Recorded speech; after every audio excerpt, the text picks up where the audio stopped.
俄羅斯這頭北極熊庫底快賠光了，卻還在硬撐。現在的克里姆林宮每天盯着桌子上的戰報，盯着地圖上那幾條紅線來回拉扯。但作為觀察者的我們，今天要穿透硝煙問一句：誰去審計過俄羅斯的國家資產負債表？現在的戰略基本盤到底崩到了什麼程度？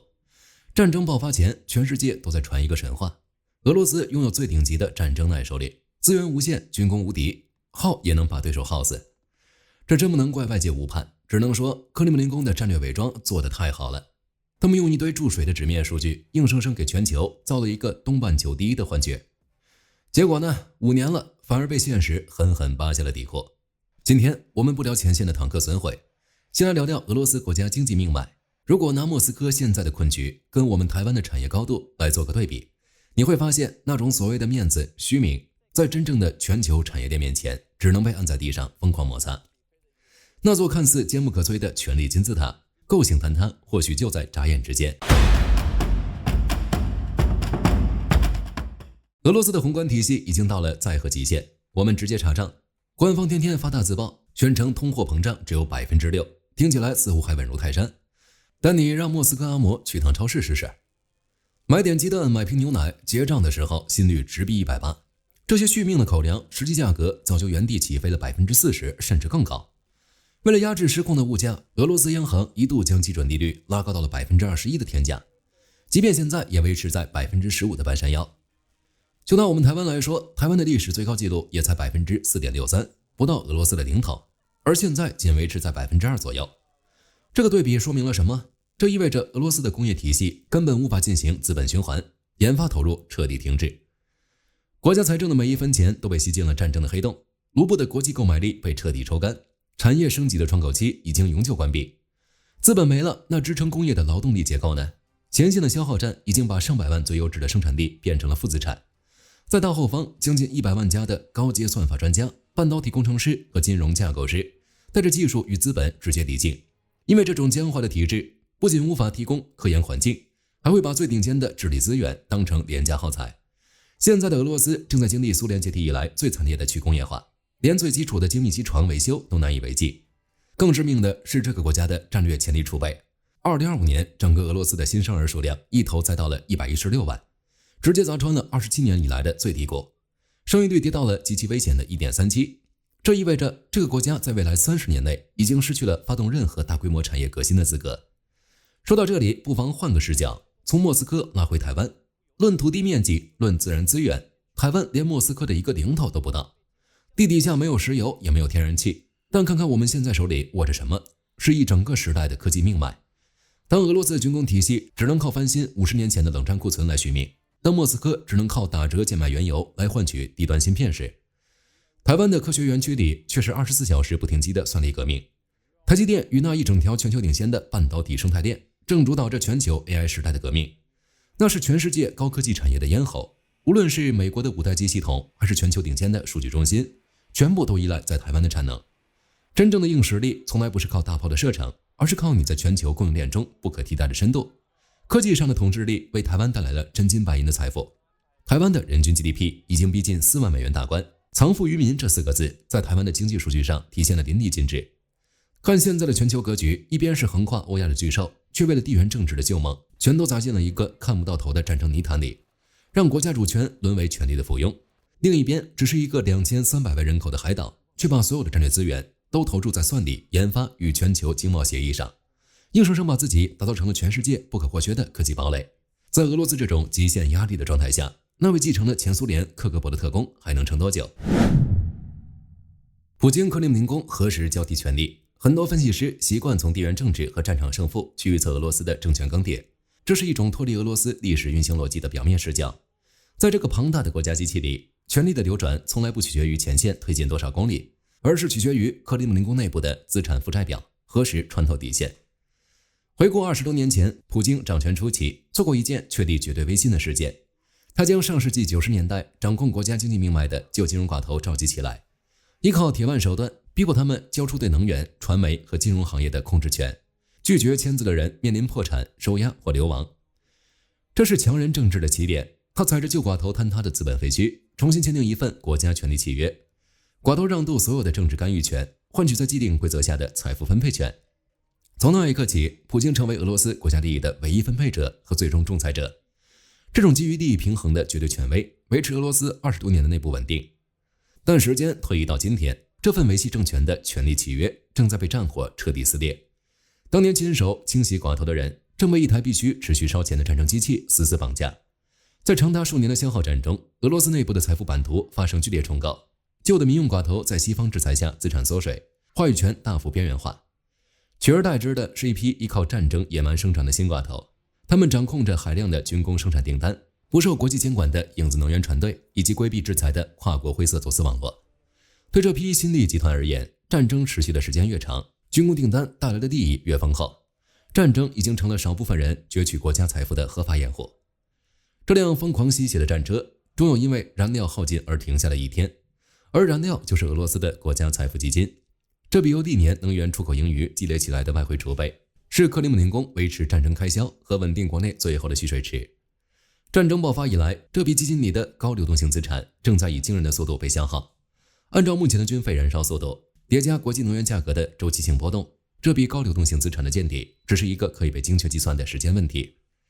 當國家儲備見底，戰爭的內部紅利被徹底吃乾榨盡時，俄羅斯的核心利益集團，包括官僚體系、安全部門和新老軍工能源巨頭，必須面對一個無法回避的現實：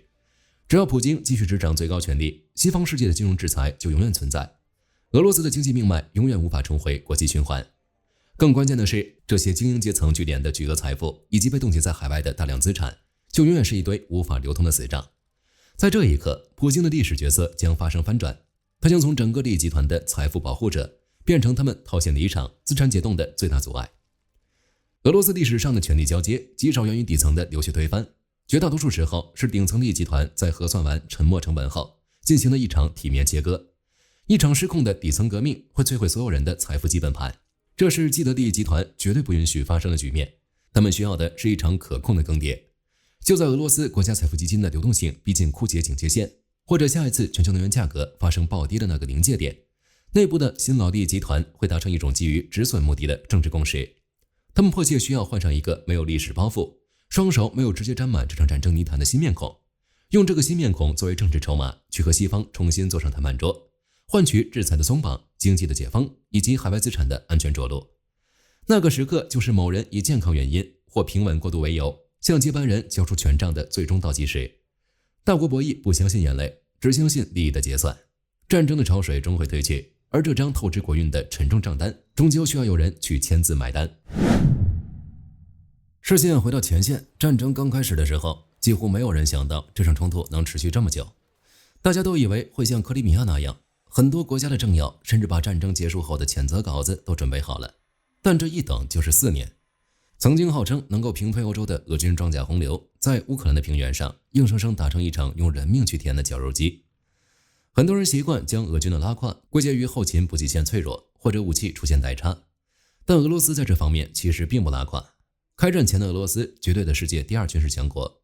，90萬现役軍隊，200萬預備役，擁有11個集團軍，1.2萬輛坦克，3萬輛裝甲車。這個陣容，火力軍實話實說，讓我們觀眾去可能早贏了。可俄羅斯在幹嘛？嚴重低估烏克蘭抵抗意識，還幻想以戰練兵。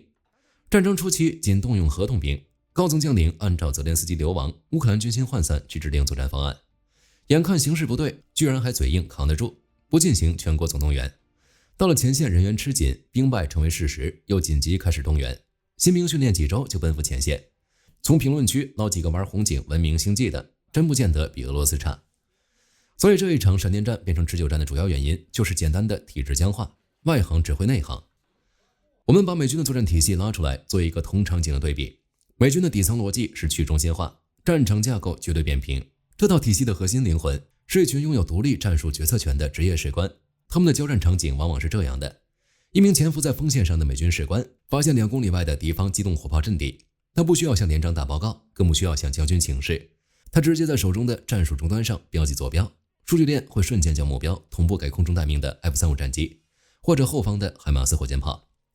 從鎖定坐標到重火力覆蓋，整個殺傷鏈閉環被壓縮在3到5分鐘之內。這套體系的本質是神經末梢直接越權指揮火力肌肉，發現即摧毀，絕不給對手留出任何轉移窗口。現在我們把一模一樣的場景拼到俄羅斯軍隊身上，俄軍的指揮架構走向完全相反的極端，他們極度依賴自上而下的垂直控制體系，且至今未能建立起成熟的士官階層，基層部隊沒有任何主觀能動性，只能被動執行上級的死命令。當俄軍前線偵察兵發現那處火炮陣地時，由於缺乏扁平化的數據終端，他們沒有权限直接調動後方火炮，情報必須通過極易被干擾的無線電逐級上報給營部、旅部，最終橫跨數十公里，匯總到大後方掩體裡的將官桌面。看到了嗎？美國给予基層部隊充分的信任與火力權限，但俄羅斯恰恰相反，他們把基層部隊當做了自己手柄操控下的遊戲人物，而且延遲極高。俄羅斯完全處於一種反理論的政權中。一般來講，越是高度集權，決策力越是高效，代價也很明顯，這會導致容錯率太低，沒有糾錯機制。但俄羅斯就很奇怪，極高度集權，但決策效率低得嚇人，並且錯誤頻出，優點一個不占，缺點是一個沒少。面對現在膠著的局面，俄羅斯會怎麼辦呢？火力軍前幾期視頻有提到過，最想讓中東打起來的其實就是俄羅斯，這會牽制美歐大量的戰略精力，甚至外界也一直有傳聞，克里姆林宮計劃援助伊朗。可普京會去嗎？中東局勢越來越熱，美國和以色列的航母、戰機都已經壓到了前線，全世界都在盯着莫斯科，猜普京會不會在這個時候出手拉盟友伊朗一把？網上有很多聲音把俄羅斯描繪成一個深藏不露的幕後棋手，覺得他們就算不派兵，也能靠着強大的軍用衛星和情報網絡，在背後幫伊朗精準鎖定美軍，給美國人放血。我們把這種電影看多了的幻想放在一邊，扒開俄羅斯的家底，看看他們在中東到底能幫上多大忙。首先，派兵是絕對不可能的。烏克蘭戰場的消耗早就把俄羅斯的後勤運力榨乾了，他們根本抽調不出多餘的艦隊和運輸機，去幾千公里外的波斯灣開闢新戰場。既然人過不去，那給點高科技的情報支援總行吧？俄羅斯手裡不是還有衛星嗎？俄羅斯只要把軍用偵察衛星的數據共享給伊朗，伊朗的無人機就能像長了眼睛一樣，直接砸中美軍的驅逐艦。現代海空戰要想打中一艘在海上高速移動的宙斯盾驅逐艦，需要的是低軌道雷達衛星的高頻次實時刷新，目標坐標的延遲連幾分鐘都不能有。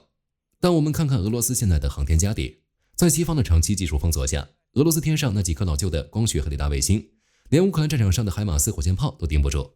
很多時候，俄軍甚至還花錢去買商業公司的衛星照片來湊數，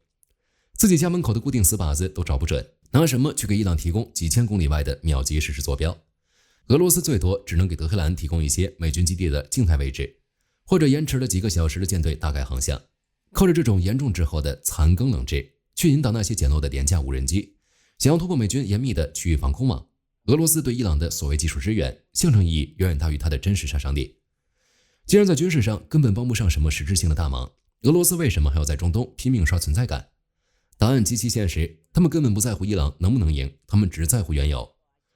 俄羅斯現在干瘪的國庫正面臨着巨大的危機，為了湊軍費，他們只能把石油偷偷打折往外賣，但打折的基準看的是國際市場的公開油價。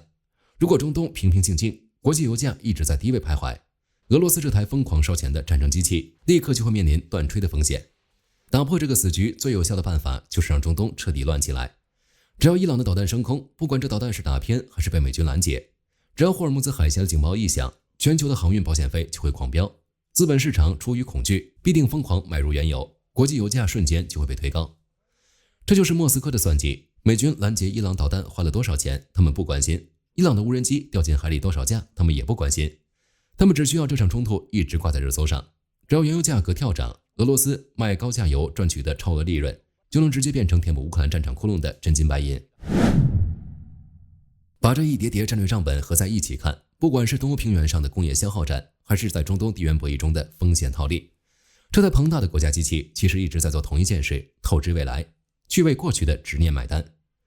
到了21世紀的今天，全球實力的底層算法早就徹底變了。在這個以算力主權和半導體生態為核心的時代，廣袤的物理版圖、挖不完的化石能源已經不再是維持大國地位的免死金牌。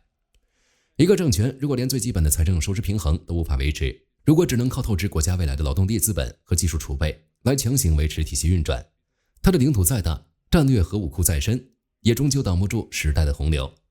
戰爭的硝煙總有徹底散去的一天，當那個必須要結賬的時刻到來時，克里姆林宮的決策層要把這個天價的戰略賬單掛給誰？那個靠着強硬手腕上位的人，最後又會以什麼樣的方式完成最終的謝幕？